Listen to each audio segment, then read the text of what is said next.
Well, hello, everyone. Welcome to Rise and Write with Grace and James. I'm Grace. I'm James. And this is a place for creators, collaborators, and fun company for the journey. Today, we are joined by Angie Baughman, who is a pastor, a Bible teacher, author, podcaster. She has a ministry. She writes Bible studies, and she is based out of Southern Illinois. Hi, Angie. Welcome. Hello. Thanks for having me. Thank you for volunteering. Yeah, we appreciate it. I know you have a lot going on. Your bio is, and we know each other through Facebook groups, which are wonderful places to meet people like you. What are you working on? How can you sum up what you're working on with so many projects? Yes, I'm working on a lot of things, too many things. This is one of my, this is a downfall of a creative sometimes, right? Like I get a lot of ideas and I don't sometimes recognize that yeses to everything is not a good idea. So I'll just say that right off the bat. One of the things that I'm working on right now that's been a project that you, Grace, have been involved in is a podcast mini series on the Enneagram and talking about core longings of each Enneagram type and using biblical verses, Bible verses to speak to those core longings. So that's an ongoing project right now that I hope to have all finished up and edited by the end of the year. Yeah, that's a massive undertaking. Yeah, it's kind of grown as some projects do, right? You get into it thinking one thing and then you're like, oh, and we could do this, and oh, we could do this. And yeah, so it's been one of those. We recorded in the spring, was it? Maybe, yeah. You were one of the very first ones that we did. And so praise for early adopters, let me tell you. Yes. Relax. Yeah. So that has grown. That's become bigger. There's 9 Enneagram types. If anyone doesn't know about the Enneagram, look it up. It's a great tool for understanding yourself, understanding people you work with, learning about it's not really a personality test. It's more like, how would you describe it, Angie?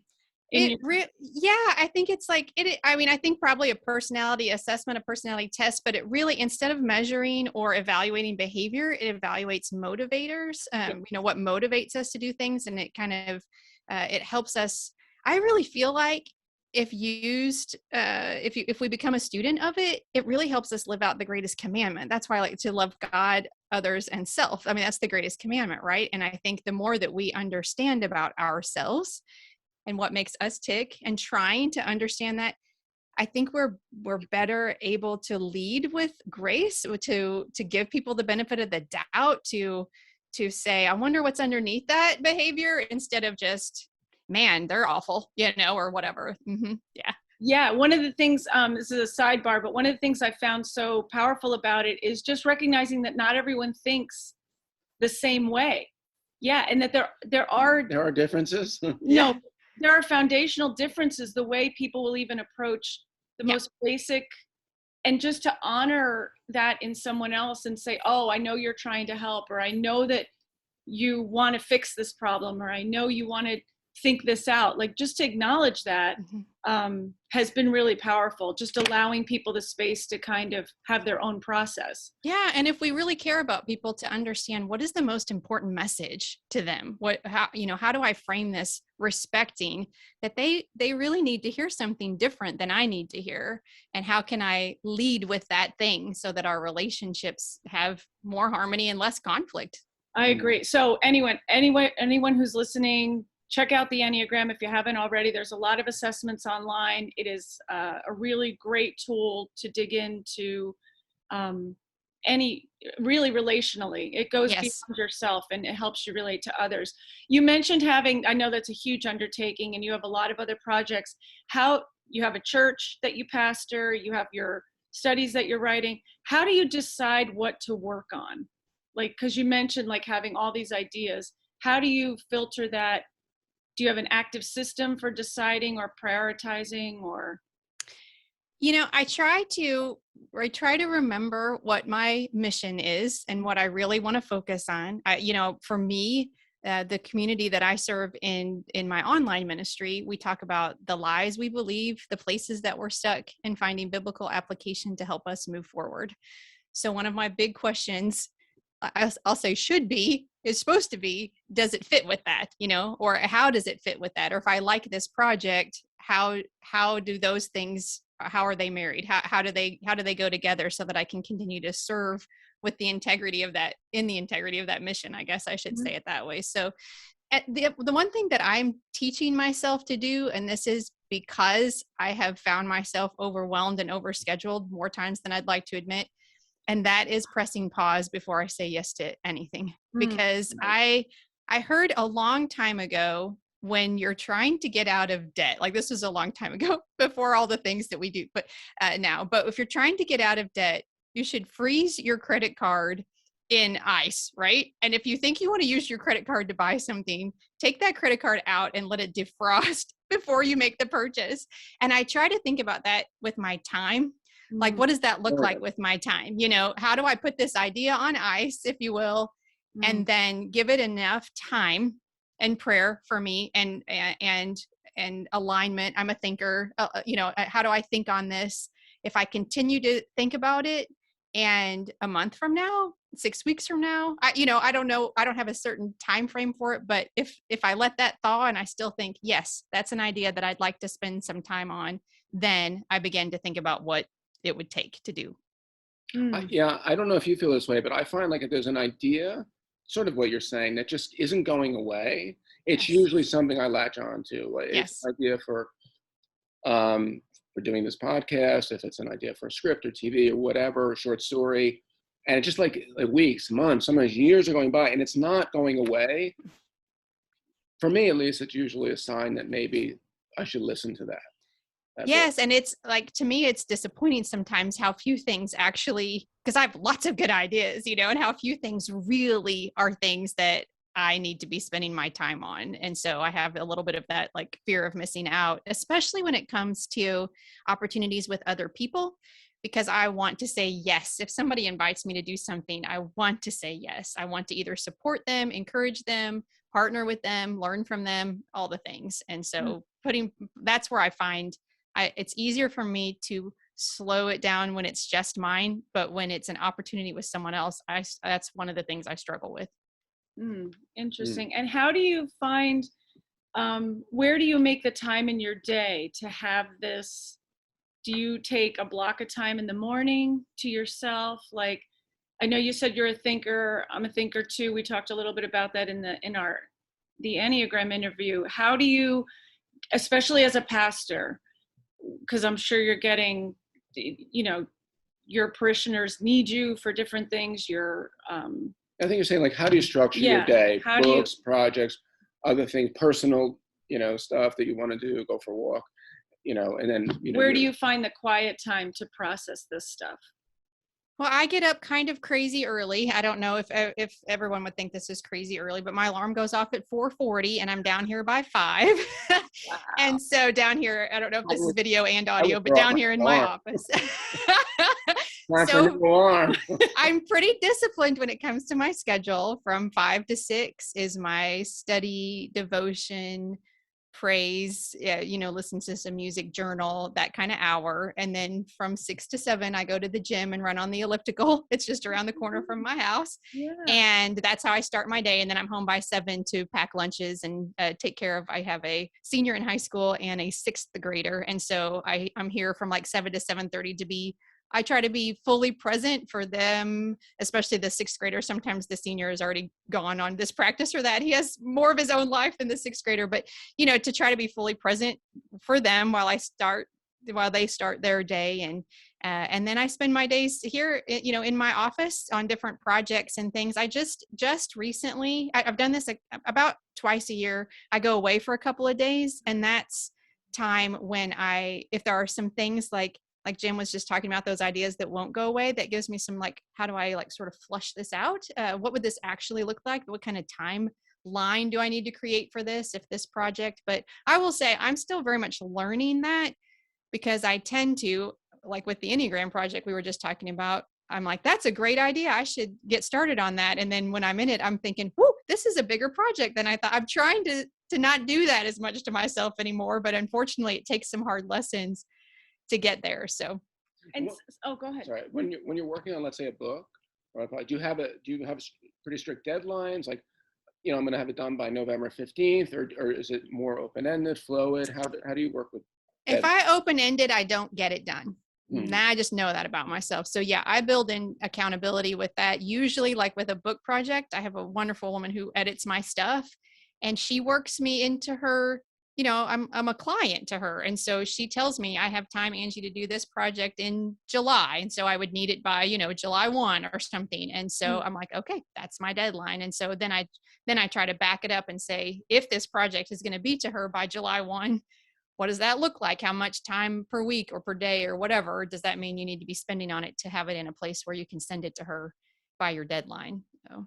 Yeah, that totally makes sense. Speaking of collaborating, because I know we talked a little bit before I hit record about your church work. You have to work with the other branches of the government of that church. You're working with an editor. You're working with Lori on the podcast. How you're collaborating with so many people, and different personalities. What do you find challenging, and how do you navigate that? I love working with people. I am an introvert, so I need time away to refill, but I love the energy and the buzz sort of. I love teaching live. Tuesday nights on my Facebook, we do a live Bible study for a half an hour. I have a team of people that we do that with. And I love that energy around it. It's draining for me. I have to recover, but I also love it, So I think the biggest obstacle for me, or the biggest challenge for me, is again, not to venture into too many of those at the same time. That's my weakness, really, is saying yes to too many things at the same time and then feeling stretched too thin because I'm a perfectionist. I'm trying to be a recovering perfectionist, but it's my tendency. And so I can get really down on myself when I can't execute things at the level of excellence I think I need to be executing things. And so when I get too many things on my calendar, then it's real easy to feel like you're failing at everything, and which isn't true, but it's definitely the voice that I hear, inside my brain as I'm feeling like I'm stealing time from one thing to do it, to another. And yeah, when I become impatient with my kiddos, then I can tell, that's like a big red flag. Go ahead, Jim. I cut you off. Sorry. No. How do you process? It sounds like you're learning to say no. How do you process saying no? And is there guilt? Do you feel better? Do you feel relief? Because I know that saying no can be more important sometimes than saying yes. Yes. And I really struggle with it partly because, and I can share as much about this as y'all want me to, but I'm a trauma and abuse survivor. And one of the things that I have learned incorrectly is that I don't have a right to say no. And I'm trying to learn how to sort of take up the no space, not just the yes space. And I hope that makes sense to your viewer, because, okay, good. Cause I can take up yes space for it pretty easily. I can do this with you all because I feel like I have something to say that will benefit your show and that will maybe benefit the viewer, and maybe they can learn. I'm willing to offer that, and that's it's fairly comfortable for me to take up yes space. But to say no and to risk disappointing people or having them push back or not be pleased with me takes a lot more energy for me. And so I guess to answer your question, Jim, about how do I process that, is I really have to know what my core values are. And for me, my core values are love and authenticity. And if I'm standing strong in those two core values that I've identified for myself, then even if someone is unhappy with me and that's uncomfortable, because it is for me, that's really uncomfortable for me. But even if that's what I'm experiencing, if I'm true to my mission and true to my values, then I need to shake that dust, if you will, right? It's not easy for me to do, but I need to say, this is an area, Ange, that you're probably not going to feel successful. And this is what taking your no space looks like. And that's okay sometimes, but it's hard for me. I do not deny that at all. What is your, when you find, because I'm recovering people pleaser myself, even though I've found with the Enneagram that I'm actually a different personality type. I adopted that personality to deal with the negativity of the other person. You know what I mean? That coping mechanism in the Enneagram. How do you, when you're in that uncomfortable spot, do you have a process that you fall back on? You obviously recognize the trigger. You recognize immediately, I feel it in my gut. I can feel it. When I'm in that displeasure space, Do you have an active process that you engage with that you could share? If it's too personal, that's fine, but No. have an active process where you go, okay, I need to stop and do 1, 2, 3 in order to Yes. get my foot again. I have a toolbox of resources that I continue to learn and add to, but I do several things. I have a breathing exercise that I do when I feel the anxiety rise, where I breathe in, you are, hold it, and breathe out, loved. And I do that. You are loved. You are loved. And it's like a centering thing for me. I also have, when time allows, I live just a few minutes from a campus lake. I live in a university town, and we have a beautiful campus lake. It's got a 2-mile track around it. It's gorgeous. And sometimes I just walk away and I walk the lake, and that's something that I can do. If I can't do that, sometimes I just let the dog outside, and we go out in my backyard, and I'm like, okay, it's a recentering thing. I also have a playlist on my phone that has music that the Lord has used through the years to remind me. I define peace as agreeing with God about who I am and who He is, right? Who He says I am and who He says He is. And when I have anxiety or I'm feeling that you shouldn't have taken up your no space, whatever that is, really I've gotten out of disagreement with one of those things, either who I am in Him or who He says He is. And so I have some songs that remind me of that. I have some scripture verses that remind me of that. Most of the time it's just, how do I our brain, you guys might know more of that. They have these like tracks in our brain, right? Where our thoughts like automatically go. It's, I can't remember what they're called, but they're, and so, and mine tend to go in a bad direction. You are bad, right? You are wrong. You are, yeah. And so what do I do? You. Yeah. It must be you. Right. Exactly. And so, and as you're talking about, like on the show, like, and that can totally throw off our creative process, right? We can think that the project is bad because of one little thing. And so my goal with these things, the breathing or the walking, how do I like interrupt that thought? What can I do to just like, I think about it like a bicycle wheel, and you're putting a stick in there to make it stop, like it stops spinning, and so, yeah, those kind of things that I do to just make that negative sort of destructive self-talk, if you will, and say, no, this project is worthwhile, or this ministry is worthwhile, or I'm worthwhile, Yeah. And there's a great book and I'm halfway through, by John Acuff, called Soundtracks, and just deals with those soundtracks that he struggled with. Are you familiar with John? I'm not. Mm-mm. It's a terrific book. He talks about how we deal with those, and there's a bunch of things I'm not going to go all into, but one of them is just like asking, like, is this true? Right. And a lot of times Yes. it's like, I'm a failure about this, and it's like, well, wait a second, is that true? Or maybe, there's I had a failure in a specific area and it didn't work out as well, but doesn't mean I'm a failure. Right. And that for me is super difficult, separating between, having a failure or a setback and being a failure or setback. Yes. Totally yes. different. That's One is totally different. I play tennis. I hit a shot wide. Who cares? The other one is I hit the shot wide. I'm a horrible person. You're horrible. Right. And exactly. Those are different. It's so right. I had a ministry mentor one time ask what I thought was just a brilliant question about any kind of failure or negative thought or whatever, and just say, what from this do I receive, and what do I not receive? Right? Like that. And to me, I'm like, that has become so important to me, because in any kind of failure, there's a learning opportunity there. And there are things, like, because I'm in ministry, there are things that God wants to teach me. Hey, let's look at this a little bit different. But that's a loving invitation. That's not like, you're so bad and you should feel so bad, And so what about this is worth receiving? And that's usually like maybe 2% of all the negatives, right? And then what just needs to be let go. I used to ask myself when I was at like I don't know how you would describe it, but the highest point of anxiety with trying to balance pleasing people and staying true to myself, I used to have a list of good questions, I called them, on my wall. And one of the questions was, it was like, how could this be the best thing that ever happened to you?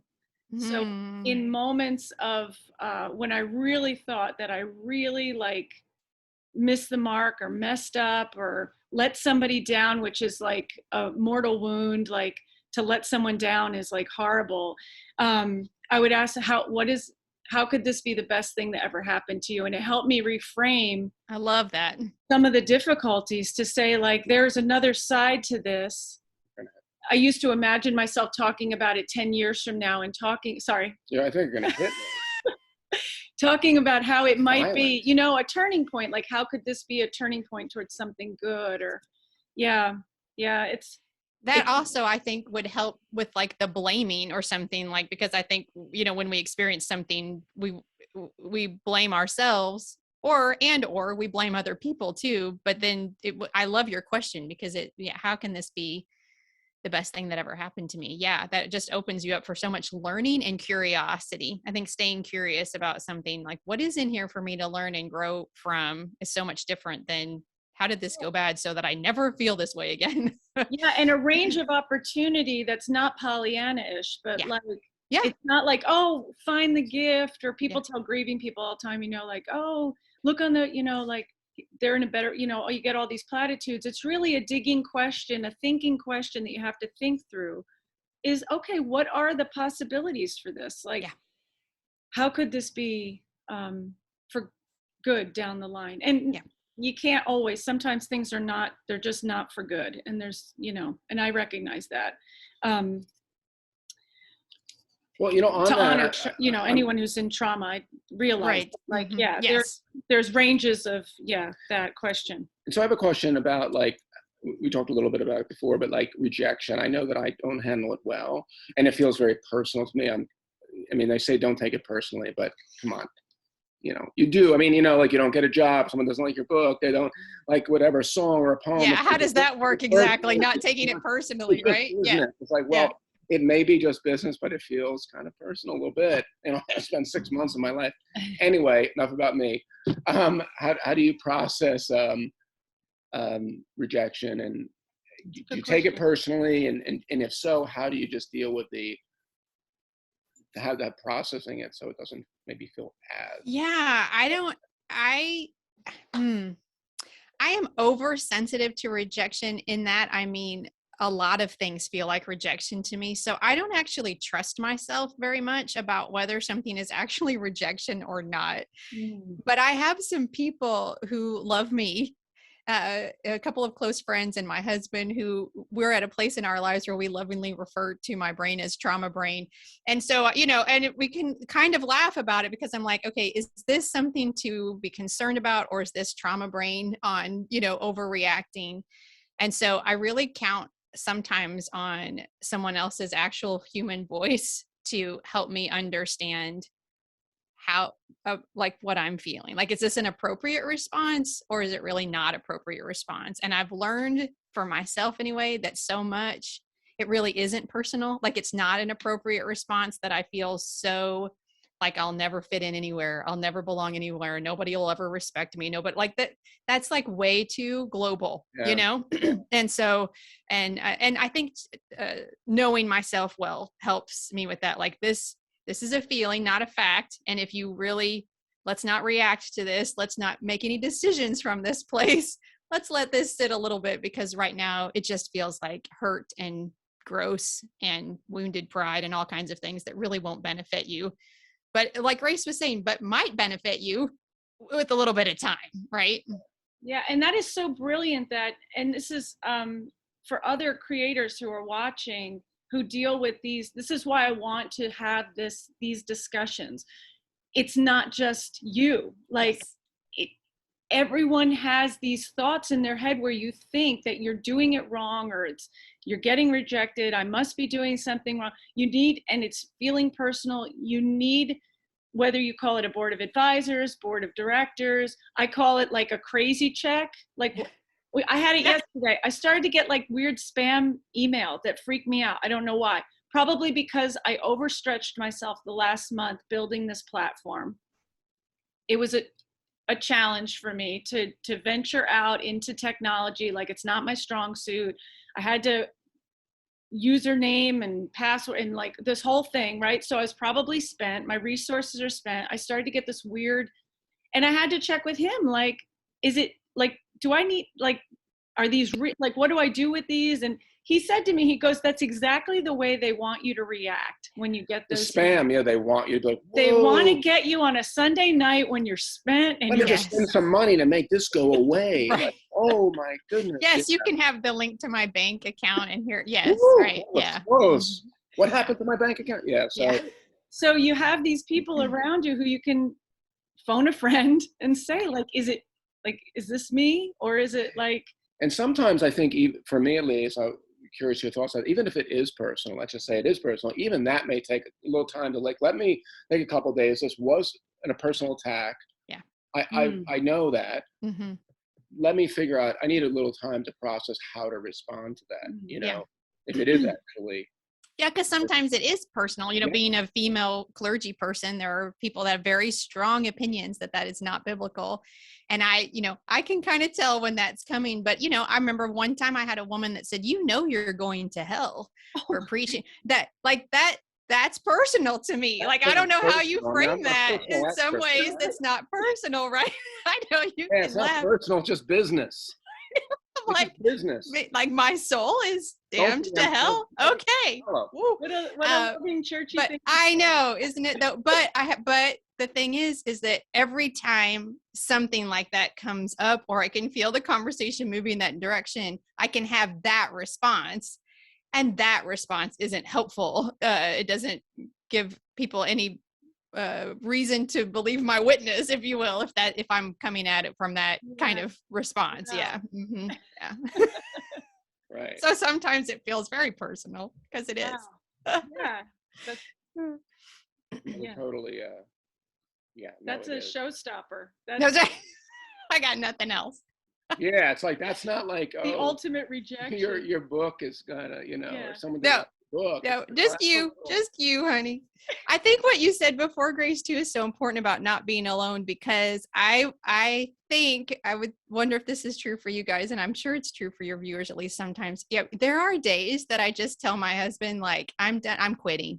Like, I'm not doing this anymore. This is too hard. Or I say this is like on repeat. I don't even know what I'm doing. Like, I don't even know what this is for. Like, what am I doing? And I think sometimes when we are creatives and creative content is original, and it's so crazy because the thing that like usually draws people to something is it's fresh, it's different, it's original, it's unique.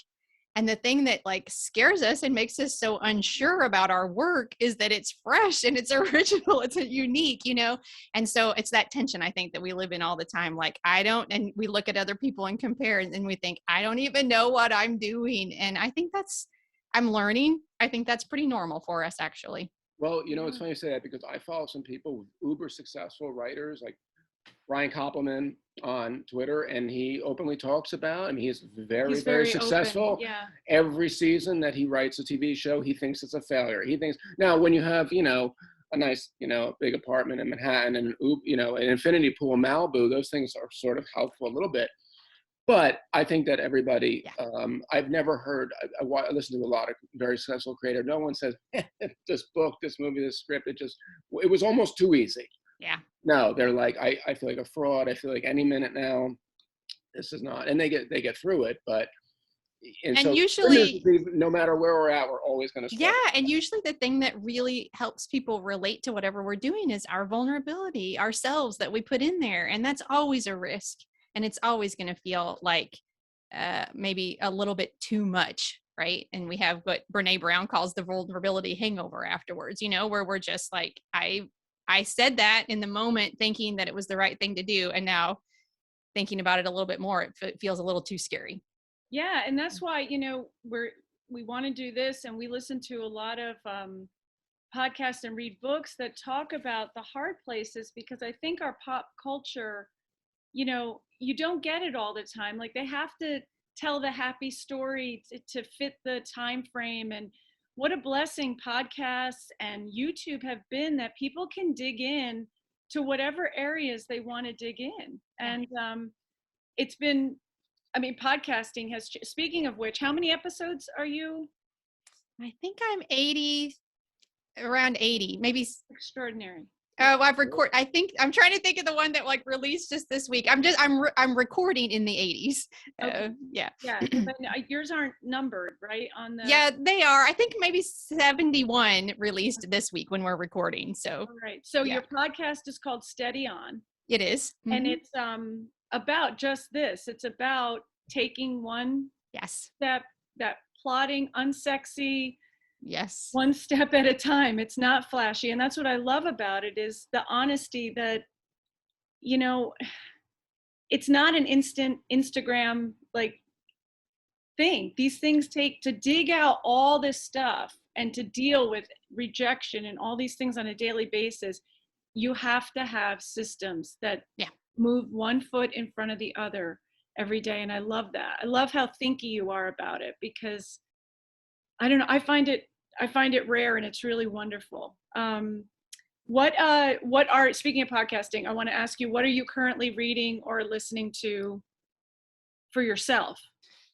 A lot of things. But my podcasts that I love so much that I listen to all the time are, I love Jody Niznik, Niznik. She does one that's called So Much More. I believe that it's called So Much More, where she actually does Lectio Bible studies on there. And I just love that one so much. That's like a one that I listen to all the time. Of course, I listen to Kathy Lips writing at the Red House all the time, because that's just a wonderful, it's practical for Christian communicators. I like that one a lot.